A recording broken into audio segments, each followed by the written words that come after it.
من طلع عليه الفجر وهو جنب في رمضان، ما الحكم الشرعي في ذلك؟ الحمد لله رب العالمين، والصلاة والسلام على نبينا محمد وعلى آله وأصحابه أجمعين. جواب السؤال أنه إذا طلع الفجر على الصائم وهو جنب فإن صومه صحيح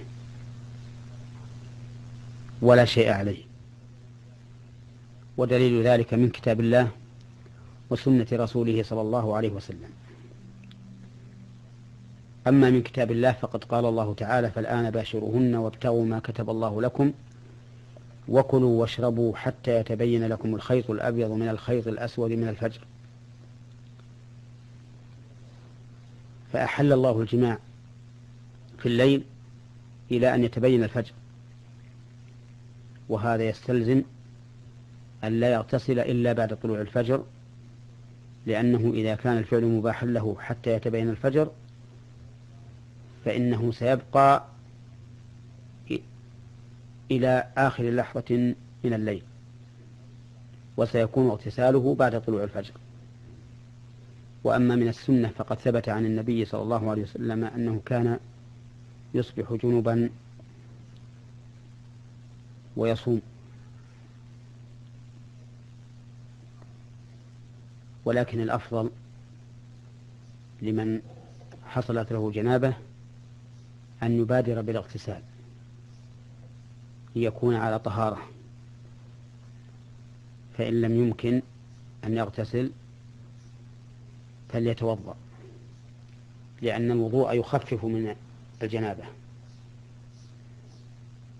وقد سئل النبي صلى الله عليه وسلم عن الجنب ينام، فقال صلى الله عليه وسلم: إذا توضأ فليرقد.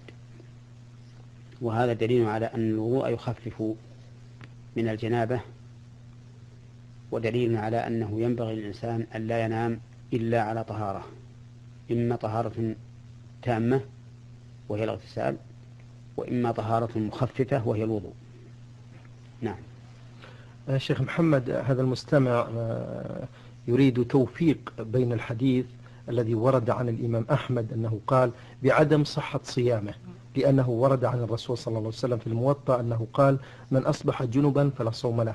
وكيف نوفق بين هذا الحديث وما ورد عن عائشة رضي الله عنها أنها قالت: كان رسول الله صلى الله عليه وسلم يدركه الفجر في رمضان وهو جنب من غير احتلام؟ يريد إفادة. الحديث الموطأ الذي أشار إليه أنه في الموطأ لا يحضرني الآن حاله، ولكن كما أسلفت آنفا الكتاب والسنة يدلان على أنه يجوز للصائم أن يصبح جنبا